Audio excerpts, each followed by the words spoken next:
आप सभी को बहुत बहुत नमस्कार।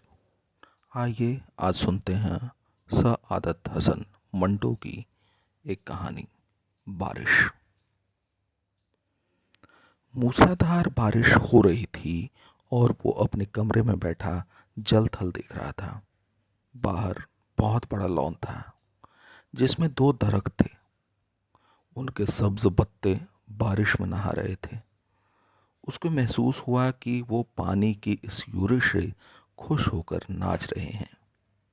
उधर टेलीफोन का एक खंभा गड़ा था उसके फ्लैट के एन सामने। ये भी बड़ा मसरूर नजर आता था। हालांकि उसकी मसरत की कोई वजह मालूम नहीं होती थी। इस बेजान शय को भला मसरूर क्या होना था। लेकिन तनवीर ने, जो कि बहुत मगमूम था, यही महसूस किया कि उसके आसपास जो भी शय है खुशी से नाच गा रही हैं। सावन गुजर चुका था और बारान ए रहमत नहीं हुई थी। लोगों ने मस्जिदों में इकट्ठे होकर दुआएं मांगी, मगर कोई नतीजा बरामद न हुआ। बादल आते और जाते रहे, मगर उनके थनों से पानी का एक कतरा भी न टपका। आखिर एक दिन अचानक काले काले बादल आसमान पर घिर आए और छाजों पानी बरसने लगा। तनवीर को बादलों और बारिशों से कोई दिलचस्पी नहीं थी। उसकी जिंदगी चटियल मैदान बन चुकी थी जिसके मुंह में पानी का एक कतरा भी किसी ने न टपकाया हो। 2 बरस पहले उसने एक लड़की से, जिसका नाम सुरैया था, मोहब्बत करना शुरू की, मगर एक तरफा मोहब्बत थी। सुरैया ने उसे दरखोर ए इतना ही न समझा। सावन के दिन थे, बारिश हो रही थी। वो अपनी कोठी से बाहर निकला, जांघिया पहनकर नहाए और बारिश का लुत्फ उठाए। आम बाल्टी में पड़े थे। वो अकेला बैठा उन्हें चूस रहा था कि अचानक उसे चीखें और कहकहे सुनाई दिए। उसने देखा कि साथ वाली कोठी के लॉन में 2 लड़कियां बारिश में नहा रही हैं और खुशी में शोर मचा रही हैं। उसकी कोठी और साथ वाली कोठी के दरमियान सिर्फ एक झाड़ियों की दीवार हाइल थी। तनवीर उठा। आम का रस चूसते हुए वो बाड़ के पास गया और गौर से उन दोनों लड़कियों को देखा। दोनों महीन मलमल के कुर्ते पहनी थीं जो उनके बदन के साथ चिपके हुए थे। शलवार चूंकि लट्ठे की थीं, इसलिए तनवीर को उनके बदन के निचले हिस्से के सही खद्व ओ खाल का पता न चल सका। उसने पहले किसी औरत को ऐसी नजरों से कभी देखा नहीं था। जैसा कि उस रोज, जबकि बारिश हो रही थी, उसने उन दोनों लड़कियों को देखा। देर तक वो उनको देखता रहा जो बारिश में भीग भीग कर खुशी के नारे बुलंद कर रही थीं। तनवीर ने उनको पहले कभी नहीं देखा था, इसलिए कि वो तबअन कुछ इस किस्म का लड़का था कि वो किसी लड़की को बुरी नजरों से देखना गुनाह समझता था। मगर उसने उस रोज बड़ी ललचाई नजरों से उनको देखा। देखा ही नहीं, बल्कि उनके गीले बदन में अंगारा बनकर बमों की तरह छेद करता रहा। तनवीर की उम्र उस वक्त 20 बरस की करीब होगी। ना तजुर्बेकार था। जिंदगी में उसने पहली मर्तबा जवान लड़कियों के शवाब को गीली मलमल में लिपटे देखा तो उसने यूं महसूस किया कि उसके खून में चिंगारियां दौड़ रही हैं। उसने उन लड़कियों में से एक को मुंतखब करना चाहा। देर तक वो गौर करता रहा। एक लड़की बड़ी शरीर थी, दूसरी उससे कम। उसने सोचा शरीर अच्छी रहेगी जो उसको शरारतों का सबब दे सके। यह शरीर लड़की खूबसूरत थी। उसके बदन की आज़ा भी बहुत मुनासिब थे। बारिश में नहाती जलपरी मालूम होती थी। थोड़ी देर के लिए तनवीर शायर बन गया। उसने कभी इस तौर पर नहीं सोचा था, लेकिन उस लड़की ने, जिसका कुर्ता दूसरे के मुकाबले में बहुत ज़्यादा महीन था, उसको ऐसे ऐसे शेर याद करा दिए जिनको अरसा हुआ भूल चुका था।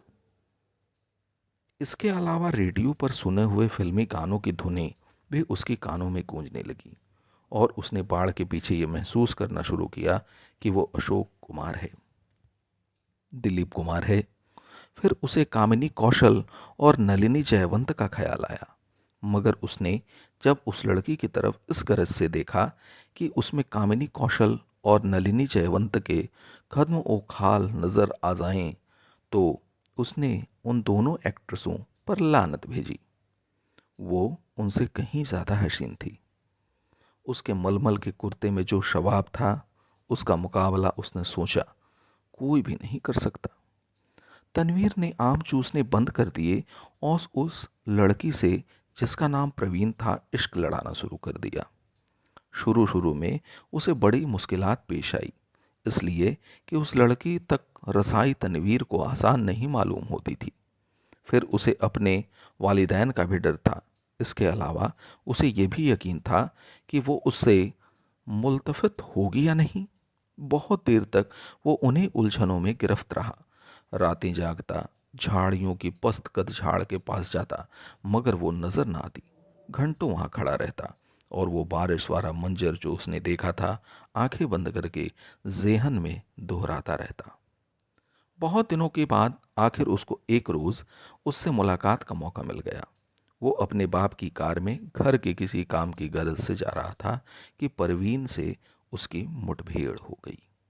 वो कार स्टार्ट कर चुका था कि साथ वाली कोठी में तनवीर के ख्वाबों ख्वाबों की शहजादी निकली। उसने हाथ से इशारा किया कि वो मोटर रोक ले। तनवीर घबरा गया। हर आशिक ऐसे मौकों पर घबरा ही जाया करते हैं। उसने मोटर कुछ ऐसे भेंडे अंदाज में रोकी कि उसको जबरदस्त धक्का लगा। उसका सर जोर से स्टीयरिंग व्हील के साथ टकराया, मगर उस वक्त वो शराब के नशे से ज्यादा मखमूर था।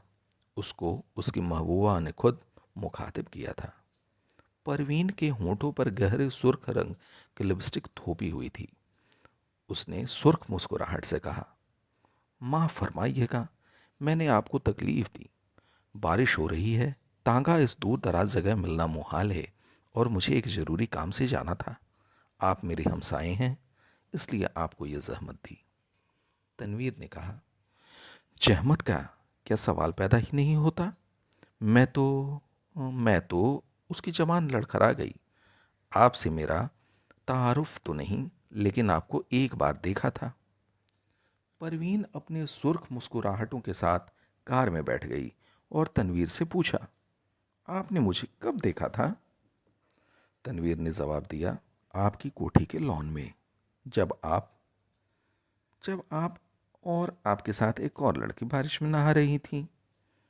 परवीन ने अपने गहरे सुर्ख लबों में से चीख नुमा आवाज निकाली, हाय, आप देख रहे थे? यह गुस्ताखी मैंने जरूर की, इसके लिए माफी चाहता हूं। परवीन ने एक अदा के साथ उससे पूछा, आपने देखा क्या क्या था? यह सवाल ऐसा था कि तनवीर उसका जवाब नहीं दे सकता था। आए बाएं शाएं करके रह गया। जी कुछ नहीं, बस आपको, मेरा मतलब है कि दो लड़कियां थीं जो बारिश में नहा रही थीं और और खुश हो रही थीं। मैं उस वक्त आम चूस रहा था। परवीन के गहरे सुर्ख लबों पर शरीर मुस्कुराहट पैदा हुई। आप आम चूसते क्यों हैं, काट कर क्यों नहीं खाते? तनवीर ने मोटर स्टार्ट कर दी। उसकी समझ में न आया कि इस सवाल का जवाब क्या दें। चुनाचे वो गोल कर गया। आपको मैं कहाँ ड्रॉप कर दूं? परवीन मुस्कुराई, आप मुझे कहीं भी ड्रॉप कर दें, वही मेरी मंजिल होगी। तनवीर ने यूं महसूस किया कि उसे अपनी मंजिल मिल गई है। लड़की जो उसके पहलू में बैठी है अब उसी की है, लेकिन उसमें इतनी ज़रूरत नहीं कि वो उसका हाथ दबाए या उसकी कमर में एक दो सेकंड के लिए अपना बाजू हमायल कर दे। बारिश हो रही थी, मौसम बहुत खुशगवार था। उसने काफ़ी देर सोचा। मोटर की रफ्तार उसके ख्यालात के साथ साथ तेज होती गई। आखिर उसने एक जगह उसे रोक लिया और जज्बात के मगलूब होकर उसको अपने साथ चिमटा लिया। उसके होंठों से अपने होंठ पैवस्त कर दिए। उसको ऐसा महसूस हुआ कि वो कोई बहुत ही लजीज आम चूस रहा है।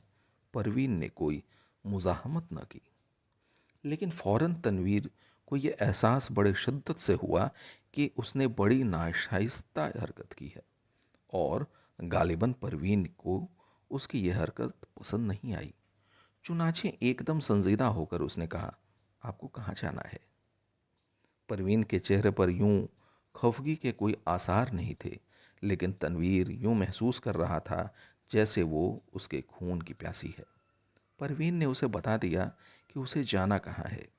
जब वो उस जगह पहुंचा तो उसे मालूम हुआ कि वो रंडियों का चकला है। जब उसने परवीन को मोटर से उतारा तो उसके होठों पर गहरे लाल रंग की मुस्कुराहट बिखर रही थी। उसने कूल्हे मटकाकर ठेठ कस्बियों के अंदाज में उससे कहा, शाम को मैं यहाँ होती हूँ, आप कभी ज़रूर तशरीफ़ लाइए। तनवीर जब भौचक्का होकर अपनी मोटर की तरफ बढ़ा तो उसे ऐसा लगा कि वो भी एक कस्बी औरत है जिसे वो हर रोज़ चलाता है। उसकी लाल बत्ती लिपस्टिक है जो परवीन ने होठों पर थोपी हुई थी। वो वापस अपनी कोठी चला आया। बारिश हो रही थी और तनवीर बेहद मगमूम था। उसको ऐसा महसूस हुआ कि उसकी आंखों के आंसू बारिश के कतरे बनकर टपक रहे हैं। धन्यवाद।